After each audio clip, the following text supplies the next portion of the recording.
Welcome, fellow travelers. I'm Kash from LoreForged. I'm Jibbs, and I'm joining Chibi and Vertek at the Golden Feather. Come on in, Grab a seat, and let's share tales of adventure.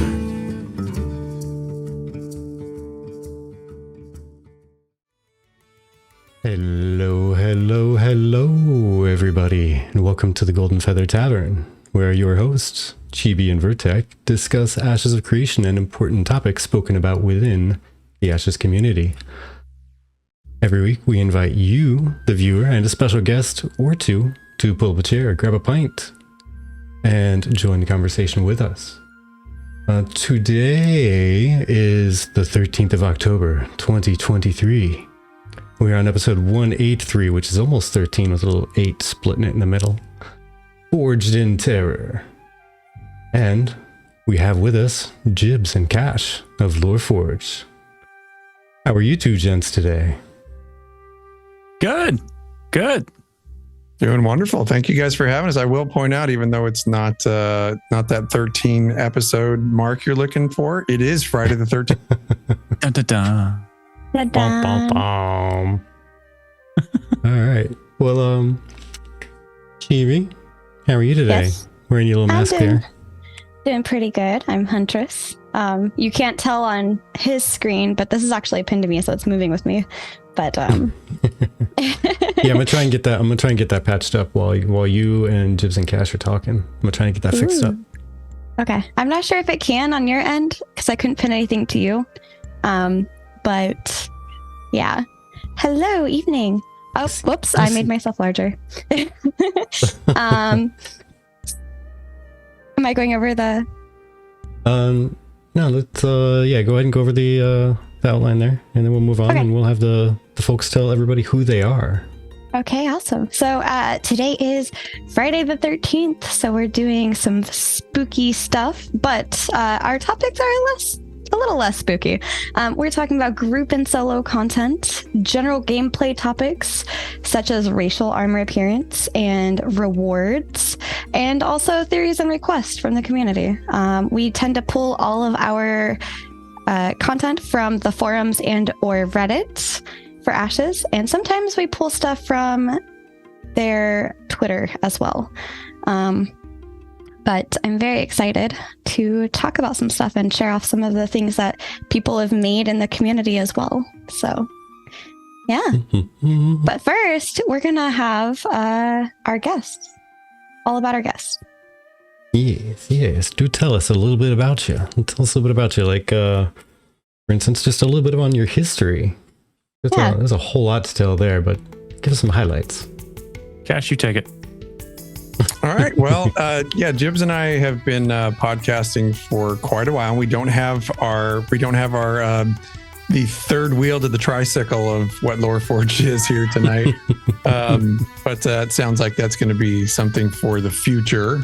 Sunny wasn't able to make it tonight. So anyway, we are Jibbs and Kash, and like I said, Sunny from LoreForged. We are new to the Ashes space, at least for content creation. We did a short stint in Ashes a few years back, and we're back. We're back with gusto, and we're very, very excited to be here and creating content in the space again. Excuse me. Right, we'll be back on screen here in a moment, by the way. Right now, you two are the stars, so we disappeared for a quick minute. Yeah, no problem. But we, Jibbs and I and Sunny, we've all been podcasting together for about 10 years. My God. Sorry. That's okay. Thank you, Sneckers, so very much. Thank you so much, Sneckers. Awesome. You're amazing. Wow. Oh my gosh. That's awesome. It's always worth a break for subs. That's pretty Absolutely. Cool. That's awesome. Oh my gosh. Sorry, about you guys. Please. Yeah, no, it's okay. It's okay. That's exciting. All right. So yeah, our trio at LoreForged, we've been podcasting together for tons of different games for about 10 years or so. And we all started in Star Wars: The Old Republic long time ago and just became very, very close friends and have had several projects in between, and all to the culmination of Ashes. We're all really, really looking forward to creating for Ashes and being part of the community. Ooh. And how did you guys come up with the LoreForged? Who is the LoreForged? Because I know for some of you who have been around, I recognize you guys from previously, but then you kind of came back with like with LoreForged. Jibbs, you want to take that part? Sure. Yeah. So it kind of has a more personal meaning. It's so for us, we met over between the three of us, Kash, myself, and Sunny. Kind of like Kash said, over 3 years ago, over 10 years ago. And our relationship forged around lore, and that was Star Wars: The Old Republic at the time and all the lore that's surrounding it. And so it was kind of like a personal meaning of just friendship that's been forged by lore. And for us, it continues to be, regardless of what game, whatever it is that we're talking about, or movie even, or movie trilogy series, whatever it is, RPG, it always comes back to the story. It always comes back to the lore. And for us, it was just kind of like, hey, let's get back together. Let's get the band back together. So I love it. And you guys have been doing, I saw some role play. I saw some lore pieces. So what content, who's handling which content pieces? It feels like you guys are each doing something individually. We kind of are, and actually we've already pivoted a bit, because when we came out, you're right, we came out pretty hard with a whole bunch of stuff. We came out with a fully stocked website with a bunch of videos and articles, and Sunny's been streaming, and we're all going to kind of trickle into the streaming thing. Okay. The biggest thing was the just kind of watching where people were absorbing their content. And of course, we have the podcast as well, but we've really been keeping a close eye on where people are absorbing the content. And believe it or not, people don't really go to websites very much anymore, which is just like blew our minds as a bunch of like middle-aged content creators. What? So, what do you mean you don't go to websites anymore? Well, yeah, I mean, it's weird. Like, people don't read articles very much on websites and stuff anymore. And really, when you look at it, YouTube is one of the largest search engines in the world. Like, think about if there's anything out there that you want to learn about, we all go to YouTube. I mean, you know, like even the old middle-aged people, we all go to YouTube to look for content. So we've really made a pretty hard pivot where as before I was doing most of the videos, now we're all doing videos. Right. So we're really just trying to push out some really, really fun stuff and keep an eye out for things that people are enjoying. And then we're really going to move more into that. But the things that are not going to change is we're putting our weekly podcast out. And more than ever, like if we have one person listen to the show, we're happy. But we just want to get together every week and talk about Ashes. And we figured, you know what, we might as well just hit the live switch and record this and put it out there for anybody else who wants to hear it. So that's most of our content is going to be our audio content. We got some writing stuff going on, but we are turning all that stuff into videos as well. So I love that. Yeah. That's really awesome. Oh my gosh. Yeah, no, I've been enjoying your content in general. It's kind of fun just listening to it and hanging out like while I'm at work. So yeah. Awesome. Thank you. Of course. I'm just very, very excited to have you guys on and to talk Ashes of Creation. I know that you guys probably have come across Vertec sometime before, because Vertec played like Star Wars: The Old Republic and a few other games that I never played. I think I tried it once with an ex of mine, and then I tried getting it on my PC, and whatever reason my PC rejected the game. It would not let me open it. We kept trying to download it and my PC was like, no, not allowed. And then I just kind of lost interest trying to play it because of that. Might not have been a bad thing. Yeah. I'm sorry. It's the elf ear. Or sorry, Beck ears poking out for me from behind the mask. Yeah. And we actually go way back with Vertec, don't we, Vertec? Yeah. Actually, I think one of the earliest things I remember, I think it was you that did the what was it, like the Fit Gamer thing? There was like a whole article you blasted out about how to be healthy. It was like right before the full launch of ZOTOR. Like, all right, guys, so in prep, here's how to be healthy with this, because we're all going to be sitting our butts in the chair for a week straight. So, yep, absolutely. So I think that's when we met you, was back during the SWOTOR days, and then we all kind of transitioned to WildStar. You were there with us, right? Yeah. Yep. I think I was one of the last few people with my claws in WildStar as they announced that it was shutting down. Like, no. Yeah, that was fun. It was really sad to watch the death of WildStar, especially because we were doing a show for WildStar at the time, and Jibbs was teaching me how to podcast because he's a freaking master, and we had such a really fun relationship with the developers back then, and like Troy Hewitt was running their community team, and he was just one of the most gracious and fun community managers that we ever met. So it was really sad to see the demise of it. Yeah. I think there was some inter-office stuff, and then also the models they decided to go with weren't exactly favorable to the game in many ways, I guess. That was such a good game. I think it was before its time. I think had it come out now, you would see something completely different. Yeah, honestly, if they had put it out now with that free-to-play model, it probably would have done pretty well, because I don't recall there being much actual pay-to-win stuff in there, outside of buying a box and getting the flying cat. Yeah. Man, I never forgot all about that. You know, as a last-ditch effort to try to help save the game, because I thought I was being a superhero, I went and I think I bought like 10 of those boxes when they went on sale for like $10. I was like, all right, I'm gonna buy all these and I'm gonna give them away to friends and stuff. And then nobody wanted to play it, and I ended up with like, I think 7 copies of a cat in game, and the game still died. It made me sad. Aww. In game Tamagotchi. You did your part. Yeah, I you did. have memories now. You have virtual memories that you can go back to. There, I fixed it. So, with it being Friday the 13th, by the way, I have a question for you guys. Do you like scary movies? Well done, sir. Well played. Well played. Totally did not plan this. Not at all. Not at all. So, one of our goals here is to let people get to know the human side of you, not the content creation side. So, Yes. Jibbs, let's start with you. Do you like scary movies? And if so, no? Okay, so that just totally cut off the second part there. No, What's your favorite? None. If it helps, Zero. I don't like scary movies either. No, that's a big nope. Nope. Big nope.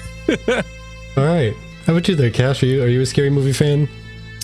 You know what's funny is that yes, I am. I am through and through. I come from a very big horror family, not horrible family, but horror loving family. My house is decorated about 8 months out of the year for Halloween. Love it. Nice. Yes. There for it. Yeah. So when I say that, like, it's definitely decorated for the fall season, but we're not pumpkin spice latte people, and that one's for you, Sonny. Wink. We're huge horror fans here. And most of the horror that I personally like, and I think my wife and daughter also share the same sentiment, but we like the real stuff. So stuff that actually could happen, not like the psychological, scary, like... Yes, and the stuff with the paranormal. So anything that has to do with ghosts and haunting and exorcisms, like, I'm all about it. But super gory, like, you know, that stuff has kind of come and gone with me. That stuff gets kind of cheesy, but man, I really love the paranormal ghost stuff. That's fair. Okay, so like Freddy versus Jason isn't a family favorite then. The old ones, not the new ones. I think that's just trash. I don't really dig the new ones anymore. But the old stuff, like the original Halloween, I will watch it on repeat. Just so nostalgic for me. I want to take. Oh, sorry. Go ahead. I was just gonna say that I cover kind of all the bases that you mentioned that you are and are not. The only one that I'm not really about all the blood and gore ones, like true, like straight slashers that are like splattering all the blood on the wall, and you see people getting like decapitated and holding up the head, and exactly, you know, the killer like dragging dismembered legs behind them while they walk through the street or something. That's a little excessive to me. Like, all right, I get it. I know some people dig it, but that's just not my thing. I like the more psychological stuff. Makes you think, makes you scared to just see what's gonna happen. People. I don't know what So you're talking like about. if someone's trying to play a game that's really tense for them, throwing socks at them, that's also another favorite of his. Yeah. Does not sound like something I would do. No, not at all. It's totally not something that you made me shriek over a couple of times. Absolutely. Are socks a real big scary thing for you? No, I'm focused doing something and he'll chuck socks at me from across the room and then scare the shit out of me for that. Kiwi, I would do the same thing to my wife. I'm so sorry to say. No, it's okay. I know my fate. Okay. If we ever have kids, he's teaching the kids to do the same damn thing because he thinks it's going to be funny. Oh. It's gonna be a family event. Funny. How many different ways can we start a mom? Great. Where does it go? So yeah, it looks almost like I should have switched Jibbs and Kash here. I was trying to do y'all like alphabetical, but Kash is kind of more on my side of the count of scary movie stuff. That's funny. I wanted to real quick go back and say thank you so very much. Seriously, Snuckers, for gifting out the subs, and a big cheers for that because I wasn't on screen. Ignore my third arm. But no, seriously.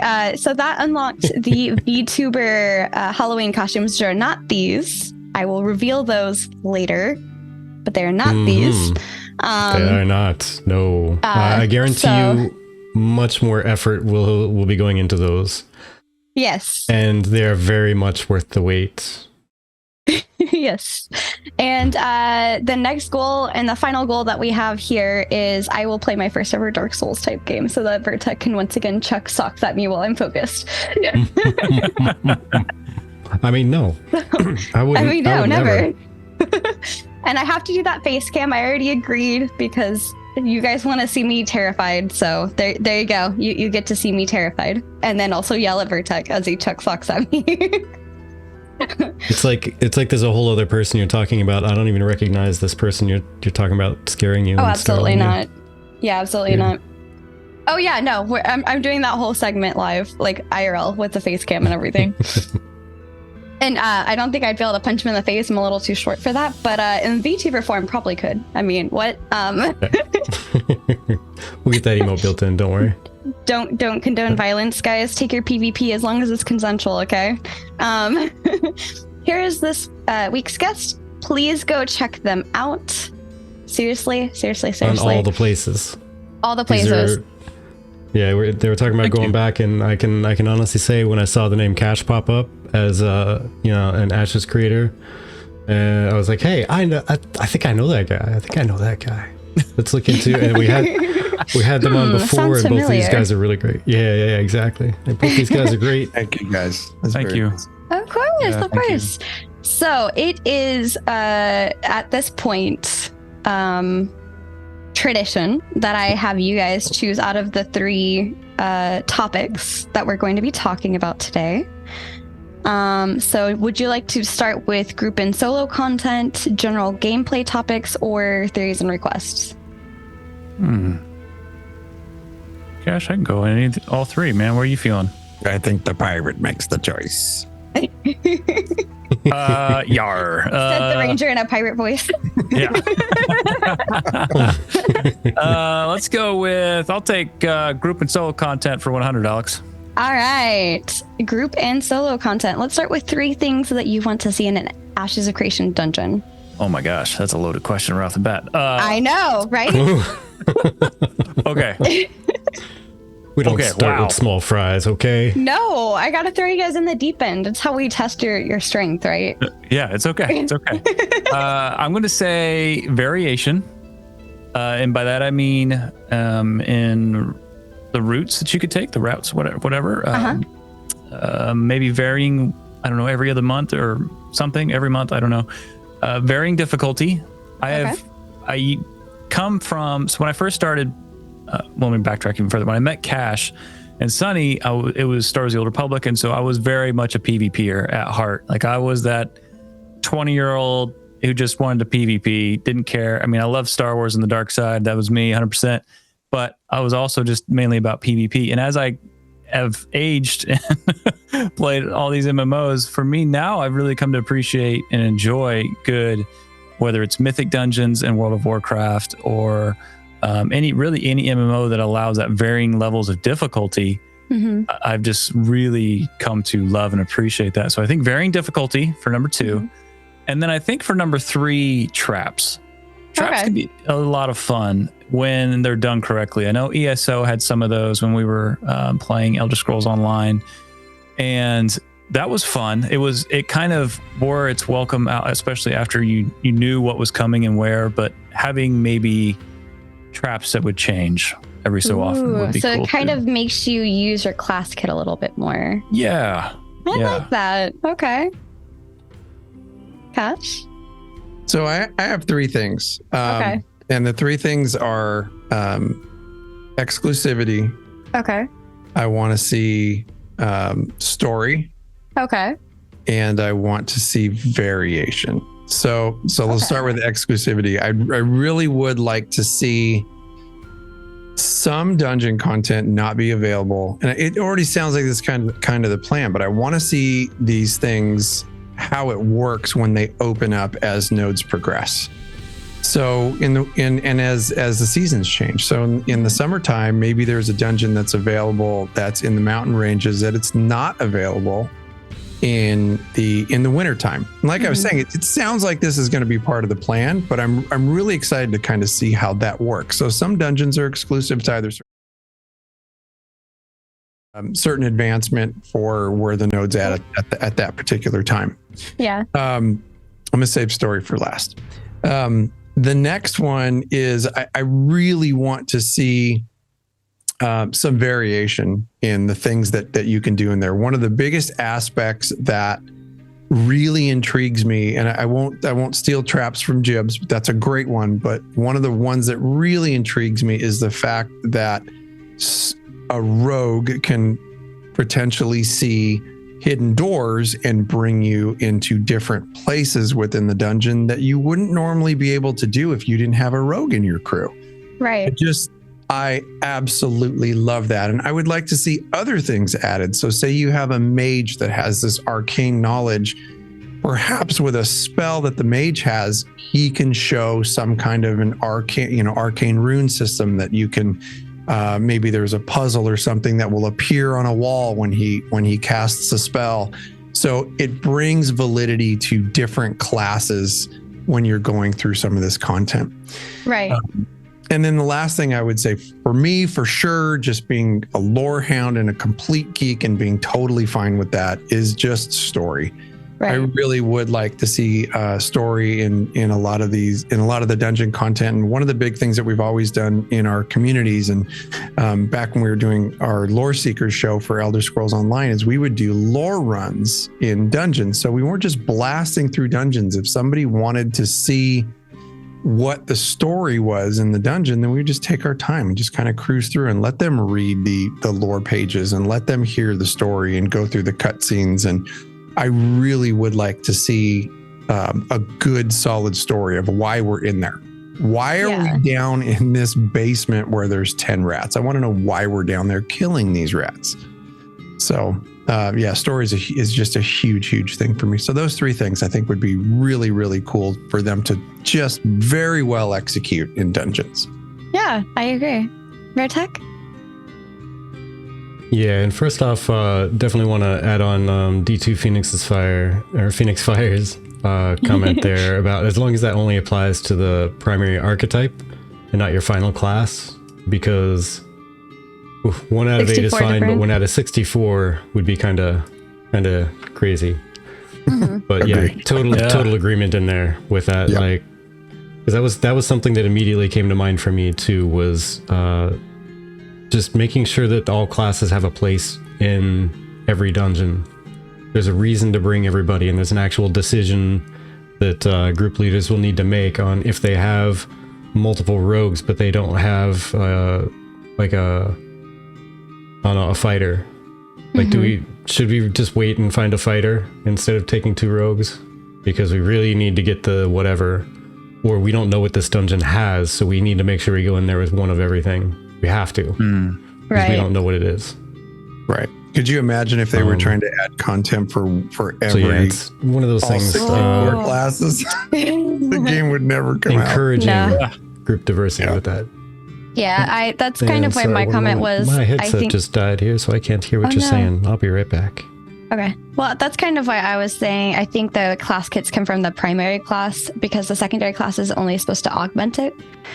But I'm just saying, pure speculation, pure theorycraft. In the case of, buying time for Vertec to come back, wouldn't it be cool if you were like a rogue mage and then you could detect magical traps Ooh, as well as cool. regular traps?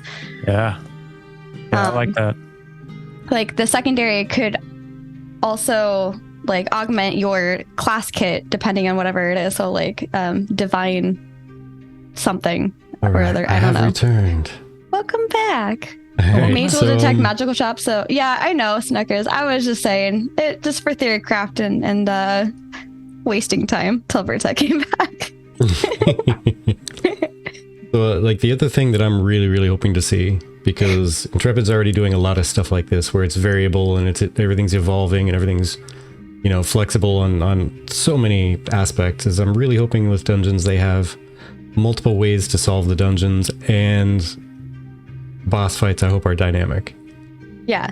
Like, if you end up having a party roll in that seems to be 1,000% based on damage output, hopefully there's at least some fights that will force some kind of a change to the fight itself to say, oh, that's the route you're going.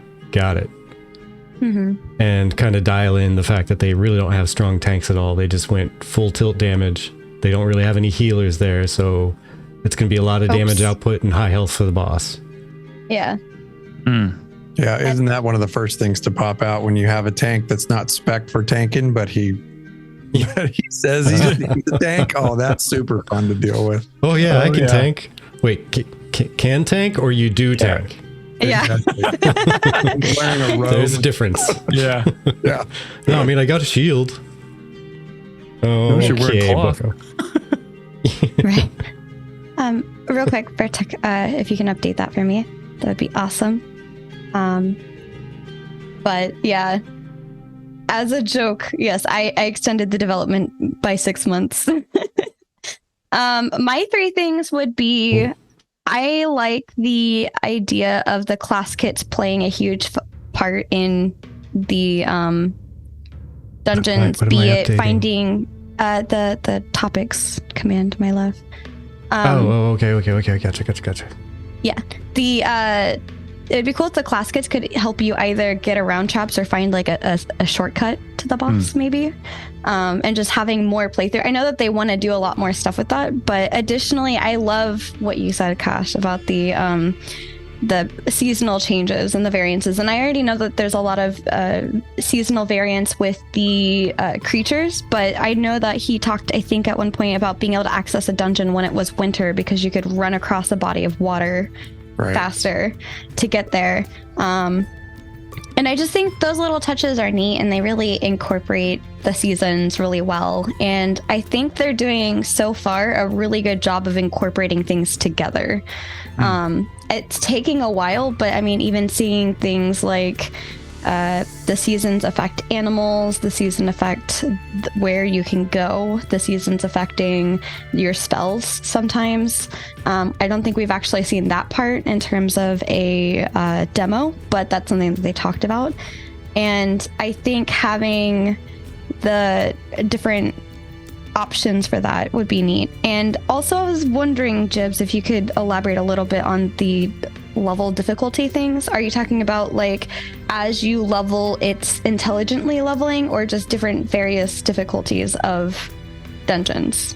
Oh, I would love if it could intelligently, change its difficulty around, while we're in there. I think that'd be very cool, very dynamic feeling. But I think because it's all I've really known so far is going into a dungeon, let's say, and we want to raise the difficulty to plus ×5 or whatever, you know what I mean? Whatever it is that they want, the name they want to put on it, and going in there and not only enjoying the story, kind of like Kash was saying already, but just enjoying the accomplishment of completing said dungeon at said difficulty is very satisfying, very thrilling, especially if you are recently I picked up tanking within the last 6 months. And so especially when you are a tank and or a healer, instead of just like I normally was a DPS. It just, you feel that much more satisfied when you are able to complete something like that, I think.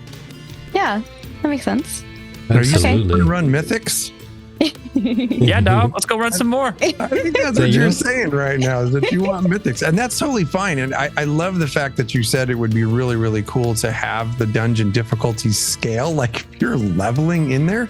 Well, if you think about it, the event system already has that mechanic. And we're watching it right now on stream. Yeah. The event system will increase its difficulty if your group size increases. So like say you transition from a small group to a raid size, that event's going to scale up. So I don't know. I think that's a great idea because the mechanics are obviously already there. There you go. Another 6 months of development. You're welcome, Intrepid. You're welcome, fans. Not bad. Actually, Oh, go ahead. You know Sorry. what, just real quick, just to kind of feed off of that. So I know they're already talking about having the difficulty scale based on how you clear certain performance markers that they're putting in. They haven't really said what all those performance markers are. So I'm still really curious to see what they all end up being. But how neat would it be if there was a combined system where there could be almost like a mythic summon thing you could get as like a rare drop on, say, the big bad boss at the end? So you could go all the way back to the beginning or some other like altar along the way. You could loop back halfway through the dungeon and go on an offshoot hallway and, summon, the extra big bad boss. Oh, that'd be awesome. Like automatically scale it up from the gate all the way up to, like a +10 skill or something like that. And that's where you start at from the first boss when you enter. So this is just my real quick theory before going too much further, because I do want to try to get a couple of the other topics in. If they're saying the events can pull from different things within the world, such as like how many people are attacking monsters, etc., I think it wouldn't be too far of a stretch for the system to kind of be able to pull the players in that region's levels and base the difficulty on like an average or the most common from that. And that's just kind of where I can see like it's not too far of a jump if their system's already intuitively pulling all these things from the world. Sneckers said real quick that there was talk in Discord and the forums about how much skill should matter in PvP. I think it should matter a lot. I think it should matter more than your gear, in my mind. Like, if not 75-25, then 60-40. I don't mind it being split. I just don't think gear should be the primary for how good you are in PvP. Because if one person has, like in World of Warcraft terms, twinked themselves, the other person, it doesn't matter how good they are, if they don't have that twinked gear, they don't have a chance really. And I found that a little frustrating because even if I tried to PvP, if somebody was twinked, it was game over. They hit me twice, I was dead. Even if they were like 10 levels below me, which is ridiculous.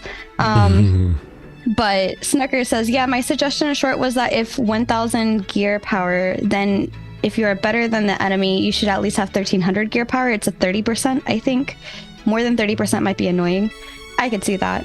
I want gear to matter much less than the current plan in Ashes. Okay, and that's good to know. What are your basic thoughts on that? I think when it comes to PvP, we see a little bit of this in Guild Wars 2, where skill is way more important than gear. I think from the PvPer in me wants to have gear needs to matter, but in a small amount, very small amount. It should be, like you were already saying, Chibi, it should be, in my opinion, it should be mostly skill. At least 90% should be skill. Keep it competitive. Keep it away from, like you mentioned, twinks. I mean, Cash and I were in a battleground earlier, and we fought a hunter that was quote unquote 39 because we were in the level 30 bracket. Oof. And that guy was hitting like a Mack truck, and there was nothing you could do. We died. Nothing. We were dead a lot. We were the stain on his boots. So we did not survive that encounter. Jeez. We needed revives. But there was, yeah. But yeah, so, I think it just kind of comes down to, for me personally, I appreciate skill more than gear, although gear does matter because you don't want to take that sense of progression out of the player as well. It does seem to like the game that I was going to bring up, because they started off with that system, but it seems like that system has gone away. It seems like now feels a little bit more gear based, but it's a New World. New World started off doing pretty well with, hey, we're going to take skill into account like pretty hard. And then this last round that we played before we kind of cycled out of that game again, it did not feel like the skill part was part of it anymore. Because I remember being decently geared, even as a healer, but those life staffs hit really hard in that game. And I would just get decimated, even with like dodge rolling and skill and all the things that you should have to even try to be viable. You get another character that just has more but better gear, you're done. So yeah, I really would like to see something that's a bit more skill based, that has like maybe that 30% that gear is important. But other than that, skill based I think is just better. It's better for the longevity of a game. Yeah. The reason, sorry, your turn. Sorry. No worries. I was just going to say that the other thing to keep in mind also on the flip side of things is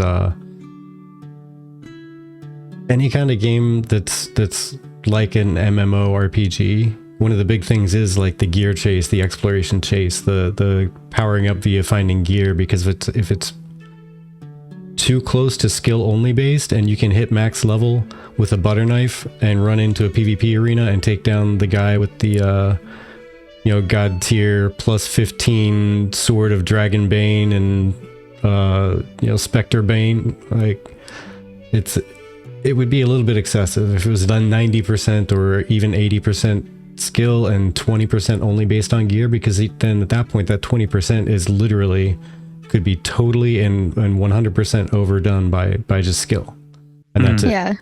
So someone who spends time, quote unquote, like training, and they may not get a lot better as a player, but their time training is spending 6 months straight hunting down all that gear, like going after it, getting piece by piece by piece, determination, getting to the end and getting everything they possibly can and powering it up. And to get destroyed by somebody who's really good at PvP, just dinging max level that day, buying some stuff on the auction house that's like entry level, like super cheap stuff that you could have bought from the questing gold from the last level. That would be demoralizing. Plus, it wouldn't give people a reason to stick around for all that extra time after they've gotten super strong. So I think that there has to be a good balance in there, and I think maybe Sneckers may have hit it like a 30% from gear instead of 50, maybe 40% from gear might be decent. But then also just making it so that, say, if you're attacking a player, there's a flat like 20% loss in damage output at the very front of the interaction. 20% of damage is just negated because you're attacking a player, and then all the other factors come into play, like how well did you gear yourself, how well did you as Snickers was even saying something about there's going to be things like plate armor versus physical damage and some cloth stuff versus magic, etc., and different stats you can get on that stuff. Sorry, I didn't mean to step on you. I think that's something I would love to test and play and see what that feels like, the varying degrees of percentages, and whether it's low, middle, or high, and just seeing how it feels on the battlefield. That'd be a lot of fun. There's a lot of great points coming out of chat. It's really good. I love this topic. So this kind of bleeds into the other one, which is the places to wait and causes to wait around in the world. So this person on the forums, this is McShave, is basically saying that they feel like people having a place to wait out in the world makes the world feel more alive versus just waiting in the cities and the towns to get groups for dungeons and such. And I felt like this was very true with classic WoW, where people kind of wait around the summiting stone and you end up getting invites if you're just hanging out there and people are like, hey, you want to join our group? That's a little bit more organic. But they're basically talking about having an open world waiting area.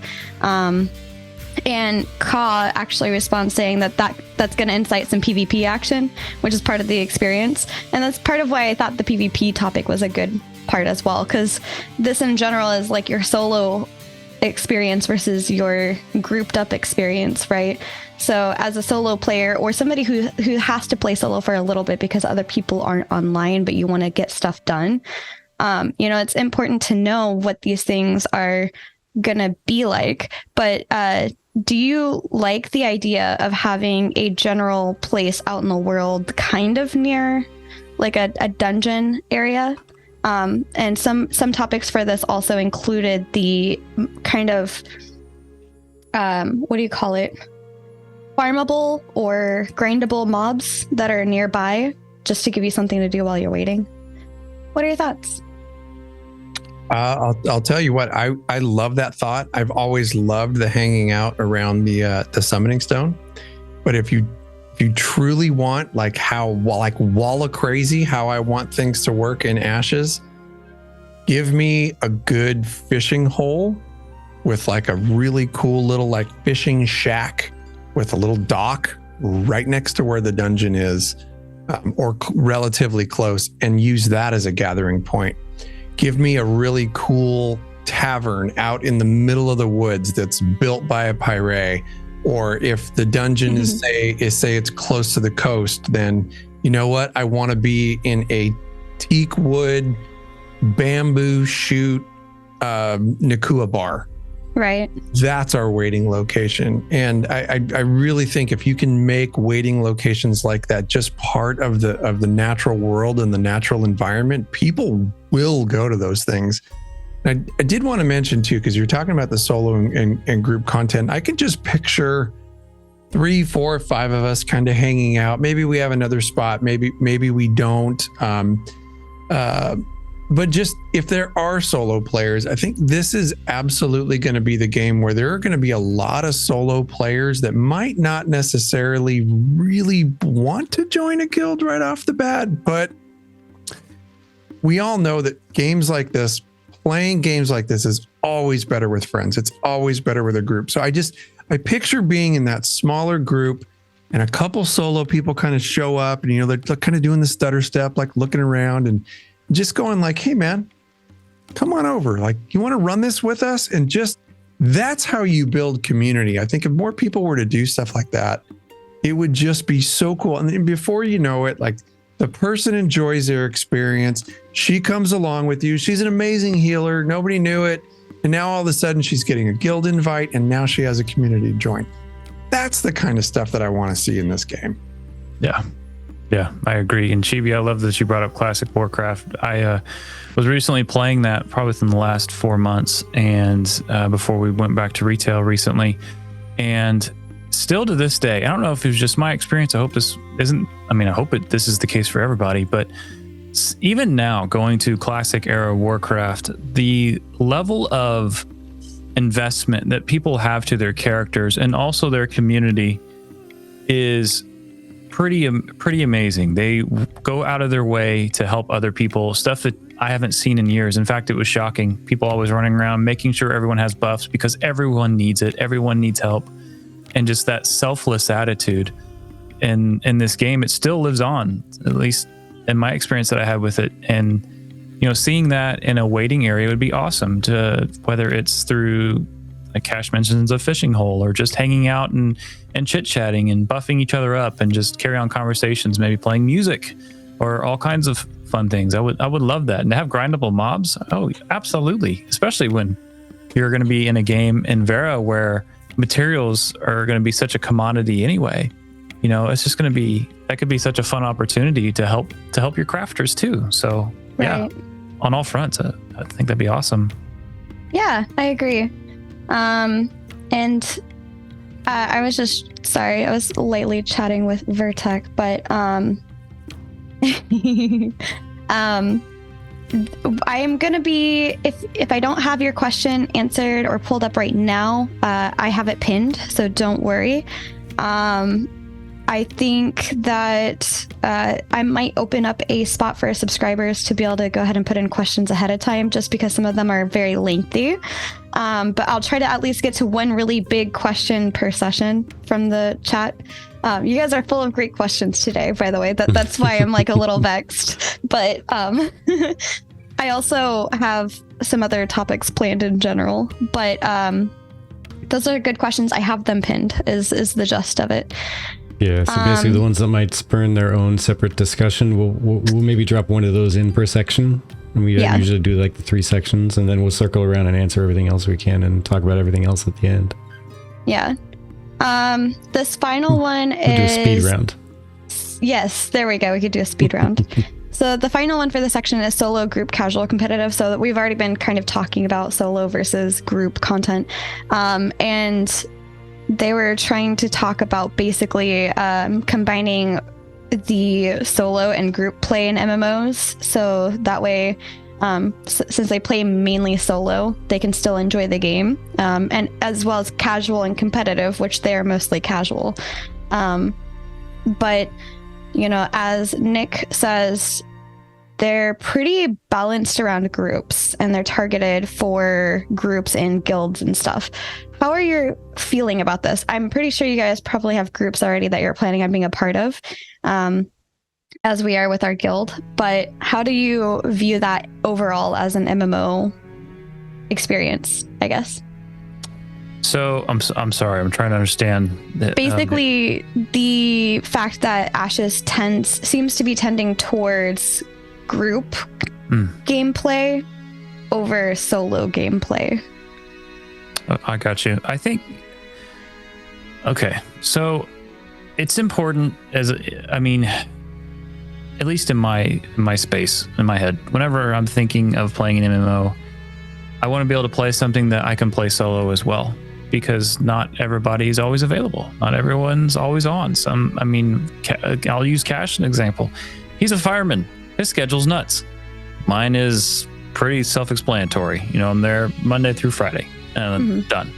And his time frame, sometimes he's not able to play, sometimes he is. And so it's just a lot of times I'll be playing solo.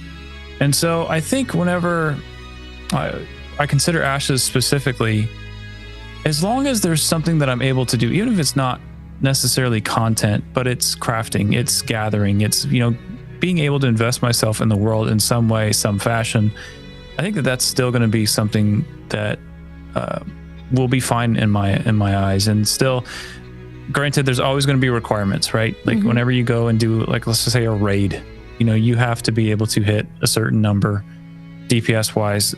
And oftentimes it's not anyone saying like, hey, this is coming at you. It's like, this is to help protect other people's experience as well, so they can get through the boss.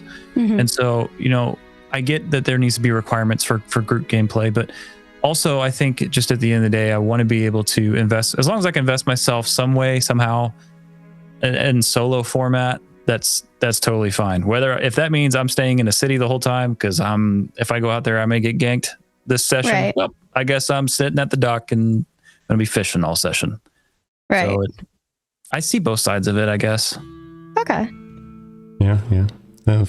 Fireman, like, that's an important job. Jeez. Yeah, gosh. Like we're saving anybody. Kash, Oh my goodness. Gladys says my boy Kash looks like the sheriff of Rottenham. I don't. I typed him back. I'm taking taxes right. Oh, Gladys, what's up? Gladys. I do agree with Jibbs in this, and there's kind of one thing that I want to say is that I will tend to either play games super casual or play them super hard. I'm not a guy that can play 2 MMOs at one time. I play 1 MMO, and when I fully commit to an MMO, if I have a waking moment that I'm not either working, doing chores, or hanging out with my girls, I am playing that game. That's fair. Yeah, so it's all times of the day too. Like if I get a second wind at 8:00 and I just happen to have not a pumpkin spice latte, but some type of a highly caffeinated coffee, I might stay up until 1 or 2 o'clock in the morning playing. But what I'm saying is that I will fully commit.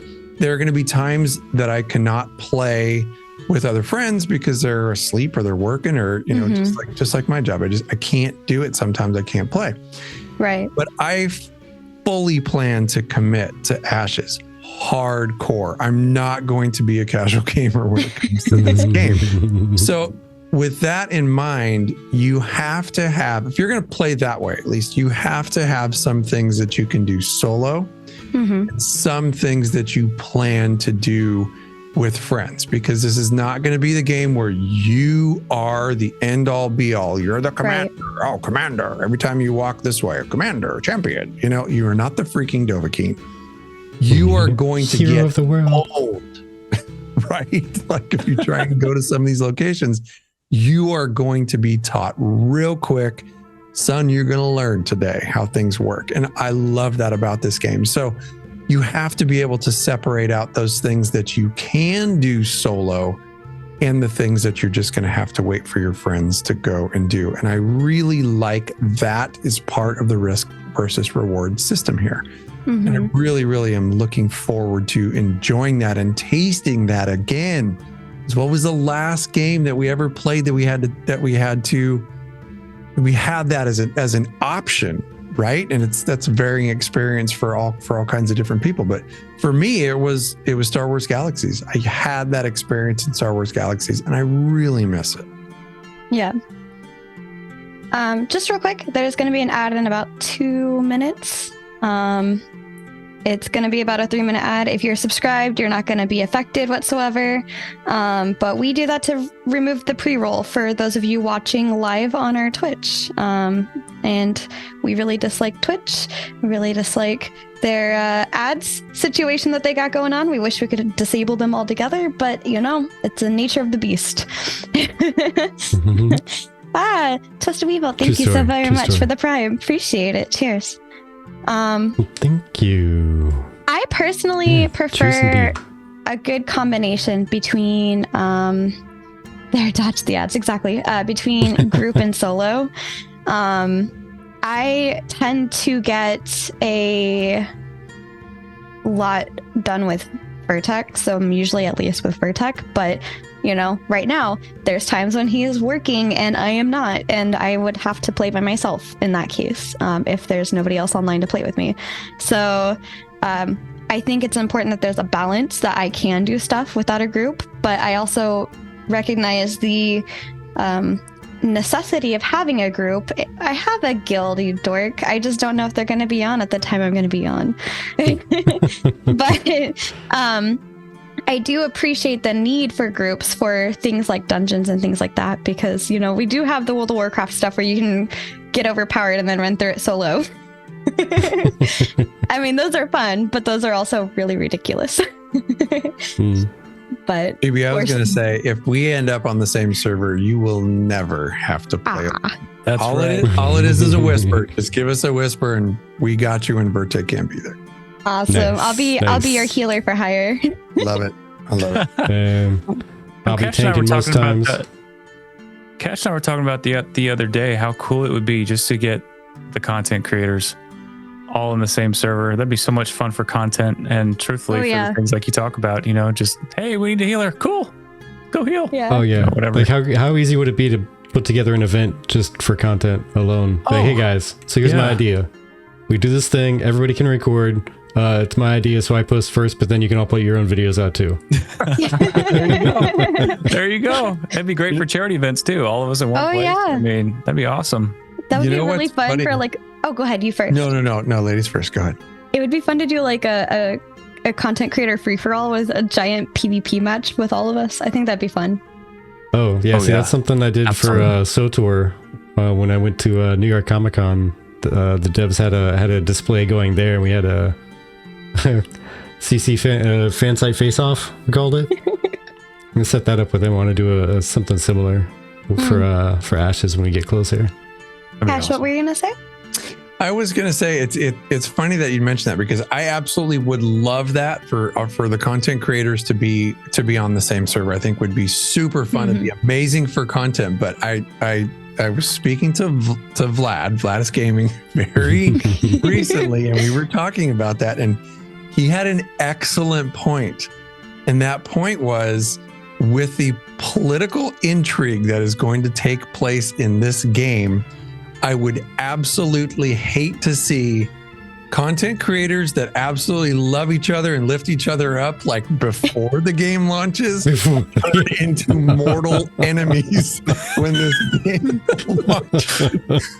Do not recommend. 0 out of 4 on freaking Yelp. Nope. I want to love. Man, we all. just got done doing a 24-hour charity stream. You can let your guild just wreck mine like that? You could have warned me. And I mean, think about how what that could turn into with subterfuge and other people joining your guild to find out what you're doing. Like, that is a very real EVE Online tactic that is going to happen. Could you imagine the spy officer of a guild? Like, their sole job is just watch Twitch, man. Just watch Twitch. Here's your list of channels. Yes. Tucker says you don't need spies whenever you're streaming what they're doing. Exactly. Like that's why this it's funny. God, that'd make a great video. This would not be a very good streamable game, especially if you were part of a large guild as a content creator. Right. That is a very dangerous proposition to take when you flip on that little purple button. Oops. And now you're showing everybody where you're at, how many people you have, what you're doing, what caravans you're raiding, what forest you're deforesting. Ooh. It's all there. So, yeah. I actually posted the wrong one. Yeah, streamer guilds are at a disadvantage. Purple button, you mean turning combo? Watch out for those Twitch sub spies. So I meant to post out the second one, which is talking about level rewards. So should a low level reward necessarily be less than a high level reward? Huh. Should a low level reward necessarily be less than a high level reward? Now, if we can put that in context, are we talking for like a quest reward as opposed to like a major event reward? The examples they gave were like Cyberpunk updates has it removes levels and it prefers a rarity system for items. As a result, these remain interesting throughout and progression of the character. Another one is Pillars of Eternity equipment system. If you're familiar with that, I'm not. The first one, they said, they don't know the second one, makes that the objects have a value according to the amount of improvement given to them and not the level of the object. No, I personally, I really don't agree with all loot being like part of the RNG system. Man, you will just see forums just loaded with people that are just not happy with stuff like that. I think it absolutely needs to coincide with the risk versus reward, especially because risk versus reward is a main pillar of Ashes of Creation. So if you're going to do harder content, you should get better rewards. If you're going to do easy content, then you should get less rewards. And take that as an example of that would have been the caravan that was part of the latest event showcase where they were showing the wave-based events. You went through that entire thing, bought a boss at the end, they turned the entire group into a raid group. And what did Steven get at the end? He got a piece of cloth. Yeah. Snicker says, I risked everything and got 2 wool, crying face. That's exactly my point. So it's insane. Like, I get it. I get that maybe at that point in your gameplay and at that level, the wool is a rare thing that you need for building a good piece of gear. I agree with all that. But they could probably beef it up just a little bit to make it seem a little more grand. Maybe there's some gold in there. But yeah, that seemed like a very low reward for taking a lot of risk and something that took some time to do. So, but just to sew it up, I absolutely believe that the risk versus reward should have some say in your stuff. I do not like a full RNG system. Yeah, that's fair. Yeah, I'm in agreement. In short, he nailed it. Yeah. Oof. Yeah, I think there should be a decent mix of stuff, to be honest. Because I think the idea that they were going for, instead of it being like full RNG, like you could get a level 1 or a level 80 item, was something that would actually scale based on your level and based on your progression as a character. And I think that's a really cool idea for some things, but you really do need that magical find of, I'm only level 30, but I have something waiting for me at level 50. It's waiting. It's ready to go. I'm not strong enough to use it yet, but once I get there, oof, I can't wait. A good mix. Even if it's a hand-me-down or like a gift or something you saved up all your allowance for the last 17 gaming sessions and put them all together into buying one item, and that's the thing you want to get when you hit max level, but you can't use it until then, and you're just itching for it. Like there's got to be some of that stuff for sure. Yeah. Axel, welcome in. Axel says, I just hope they balance contribution right and don't base it off of HPS or DPS. Yeah. Yes. And also, where that's important.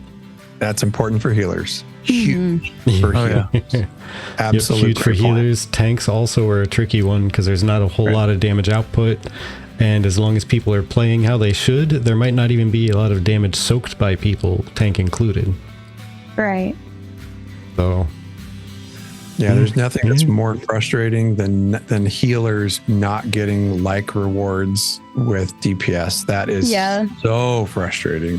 Yeah. Especially because you're mainly focused on healing. Although with the cleric dealing damage to heal, it's interesting. Yeah, and then there's bards, right? So bards are even especially more so. Only if they play well. If they suck at playing a loot, then no, you're out. I'm sorry. You must roll a nat 20 to get the good drops. I'm sorry. If you roll anything below a 15, you're getting bad drops. If you're not playing cup is Stairway empty to at the Heaven, end, you get bronze.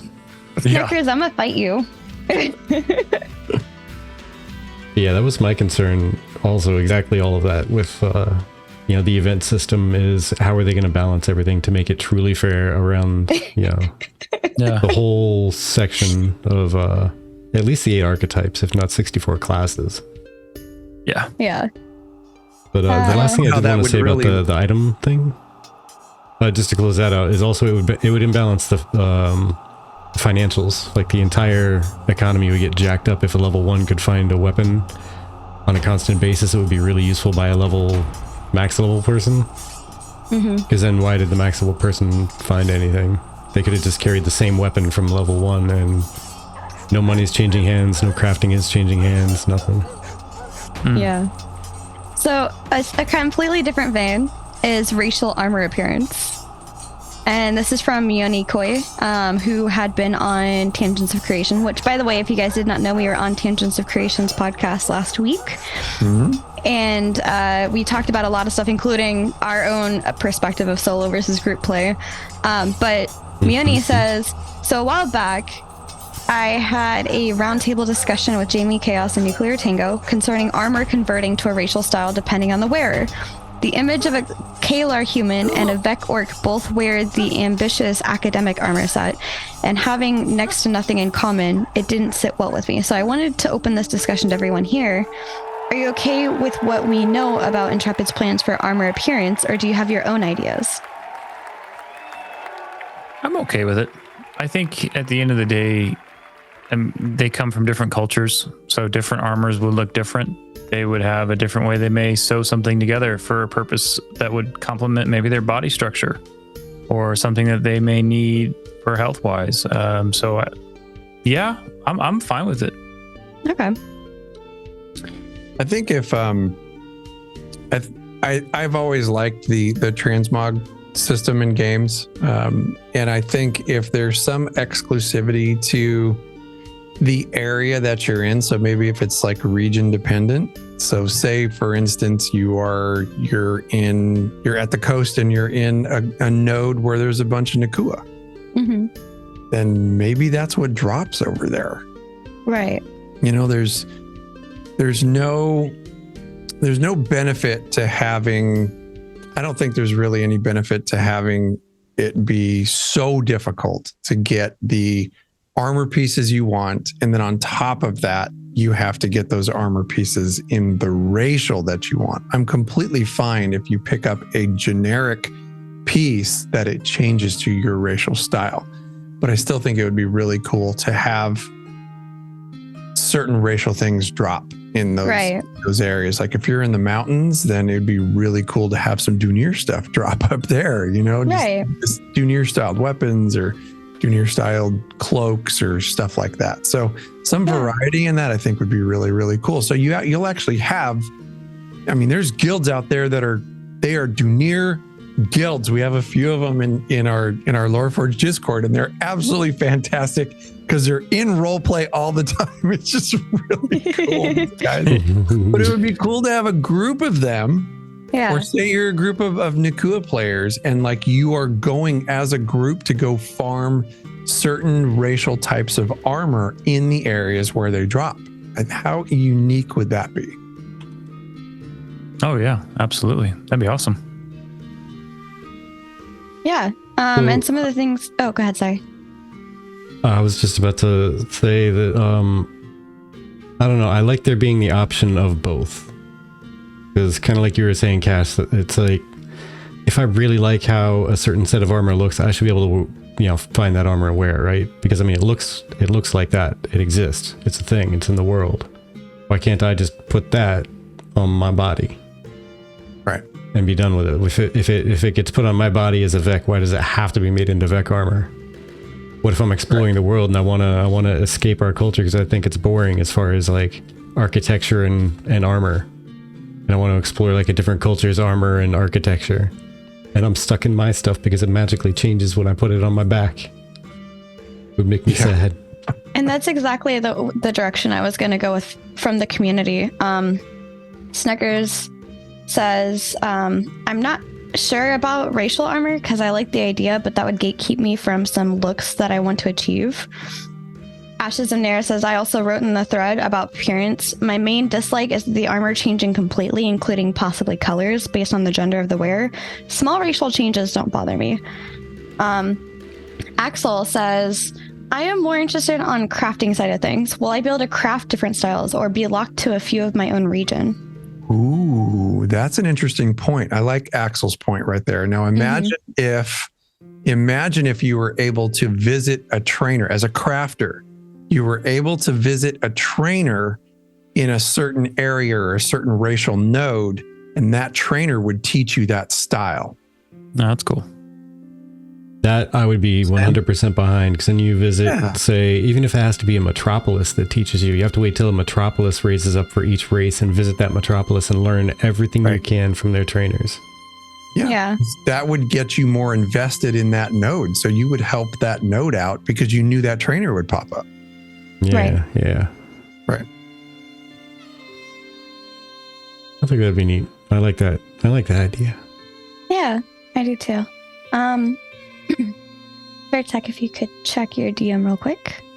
That pretty much wraps up the general gameplay topics. I really do like the points that you guys brought up in the chat about, the different types of armor. I would like to be able to keep the base race of the armor. It might be cool for me to be able to change the colors of it myself with the dyes, but the base racial, influence of the armor, I think should be there. If like you said, you're in a Dunirian area, like a dungeon or something, and something Dunir drops, it should stay Dunir. Because I don't go to Japan and then it suddenly changes from a katana to a short sword when I enter the US. I bought it because I wanted the katana. Right. TV, they're not going to let you bring that on the plane. I'm sorry. Dang it. Can I just ship it to myself? Is that okay? Are you sure? Oh, that's awesome. Oh my gosh. But the teacher says you need to complete quests, say go to a certain place to get the materials to craft. I like that. Yeah, I like that too.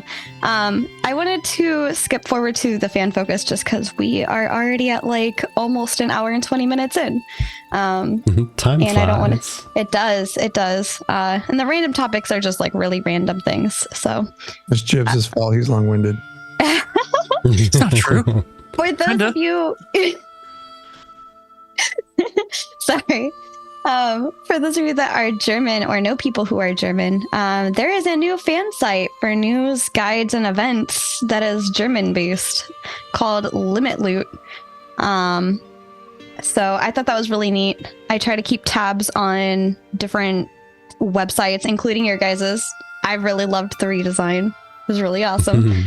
You guys were like, something really cool is coming. And I was like, oh man, here we go. But you know, I'm a web developer, so I nerd out about that stuff anyway.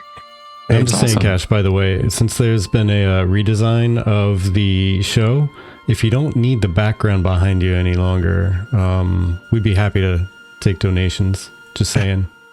If you need that redesign, you know. Are you talking about the old Ashes of Creation one? Yeah. Oh yeah. That one's gonna stay in the repertoire. I'm sorry. My wife made that. Oh yeah, she did such a great job with that one. She did. Yeah, I was almost like, be by one. Yeah. She's so good at that stuff. Nara, I have that pinned. I will see. We might do that as a quick throw at the end. This is a potion somebody made based off of the last live stream at the event. I thought that was really, really neat. Wow. Also, it looks like they drank it and maybe they need to perfect their potion a little bit because it distorted reality. Well, see, I had to look it up because it totally escaped my mind. That's actually a meme video somebody made at one point. It was like a knight talking to a potion seller, and the potion seller was like, "No, you cannot have my potions. My potions are too strong for you." Nice. I love Wow, that. this is really cool. There's also one more thing real quick I wanted to throw at you. On the note of just Halloween-ish stuff, I was waiting for Friday the 13th to share this, and Ashes actually shared it as their Fan Friday today. And Pockets did this really cool mushroom hat he made out of foam. So that's like a last minute submission. Sorry, I didn't get that in there earlier. But I'll put it in here for you guys. There you go. That's cool. But yeah, so real quick, while he's doing that, Ashes of Nair has this question of a completely different topic. How do you feel about aliens and Ashes? I don't mean the ancients, but like from a different galaxy with a different pantheon, galaxy hopping with god powers and coming to Vera. Random question to close out with. Definitely could be an expansion. That would probably be like way down the line, kind of like when World of Warcraft went all the way to the Titans, and how like Elder Scrolls Online had to dip into all of their different pantheon of their gods and all that stuff. So I could see like way down the line interstellar travel happening or something like that. But I think they got plenty of room and probably plenty of content for other stuff that's going to take place right on Vera for quite a while. But I love the idea. I'm a huge Alien fan. I'm a huge Alien believer. So I'm right there with you, Ashes. Right there with you. I dig it. Then I think we can show off this hat and then prepare to raid over to Vladis because Vladis is streaming. I want to make sure he gets some love. Yeah. Awesome. And I could be all about some aliens down the line. Like, how cool would it be if, since we just traveled from Sanctus back to Vera, if whatever people may have been trying to run from on Sanctus made its way over via other means besides the portals? There you go. Maybe a return to Sanctus at some point. Yep. Go see all those illegitimate children you left behind, you know? Wait, what would happen to your magic though? Like if you go back through to Sanctus, there's no magic on Sanctus. Are you just helpless again? It's just a bunch of fisticuffs. Yeah, that's right. Everyone's a tank. Do it. Everybody's UFC fighter when we go back. That's right. But yeah, look at this fancy mushroom hat. I love it. It's awesome. Yeah, that was awesome. So well done. Yeah. All right. So for a wrap up, any closing thoughts from today's chat? Anything that's sticking with you on the way out? Anything you want to plug? Oh gosh, no. Plug you guys. You guys are awesome. Oh no. Thank you so much for just having us here. Like you guys, no, seriously, like you guys have, like we went away and you were still here and you kept creating content, and you two are so genuine, so kind, so loving, and just so open to anybody who comes in the space. and to come back and see you guys still here, it meant a lot. It meant a lot to us because it's just like it provided a home base in a way and a comfort, because when we left, like honestly, our heads were still, when we came back, our heads were still in the place where they had the live stream on a beach and they revealed a turtle that had astral stars and stuff moving in it. Like in our heads, that mountain just got announced, Yeah. which was 3 years ago. So Yeah. like I was gonna to say, it's come been a back. minute. Yeah. And it's weird. You come back and people aren't streaming the wiki as much anymore. Stuff's different. Stuff's went down. It's like, you know, you're just trying to get your footing. And the Yeah. fact to see that you guys were still here really meant a lot to us. So thank you for everything that you guys have done, what you're continuing to do, because you're so good at it. Oh, thank you. I'm so red right now. No, I'm not should getting be. teary. See, you can't even see any tears. I'm not getting teary-eyed. What are you talking about? I'm not crying. That's just the blood running down my face. I do think that Jibbs has a wonderful point, and we wanted to make a point of telling you guys is that and like we feel the same way about Vlad and a lot of the people that paved the way for us to be able to come back and get caught up on everything that we needed to get caught up on so that we could create content too. Well, you guys paved that way. And I think what a lot of folks who don't create content don't understand is the commitment. It's a lot of time behind the scenes. I mean, every single content creator has goblins chewing on wires right before the show. We had it happen here. We just had to happen to our last show. It happens, and it's frustrating, and it just takes a lot of your own personal time. So to do it for as long as you guys have, like, you guys deserve everything you've got and so much more. You're just doing such a great job, and we appreciate you. Thank you. Well, thank you so much. Greatly appreciate it. But I don't even know. Thank you. That actually means a lot. Yeah, it does. But this time, since you guys plugged us, we'll do the plug-in for you. So Yes. here are all the guest Go links. check them out. Please check them out. These are some top tier individuals here in both content and personality alike. There's a reason why, as soon as I saw that they were getting into Ash's content stuff, I reached out immediately and said, "Hey, so when you joining us? Yeah. When you coming on?" And I saw they came back after disappearing, and I said, "Hey, when you coming back? Because welcome back." We couldn't get all three of you on, but we got Sunny for next month. So Yeah, he's going to be a treat. I'm telling you, that guy is an entertainer. If you just mention pumpkin spice lattes to that guy, and you'll have him for life. He's a All right. He's like a wind-up toy. You just wind him up and just watch him go. Always loved Sunny. Always loved Sunny. All right. Hey. Well, Chibi, did you have any other closing thoughts? I think that if I can't play with you, that I will be playing with them. Hey, it's good You guys people's. It's good people's. Yeah. always welcome. Always Absolutely. Yeah. Welcome. All right, and right. everybody, as always, every week, thank you so much for hanging out with us. Thank you so much for visiting in. Sneckers, you're a madman with the donated subs.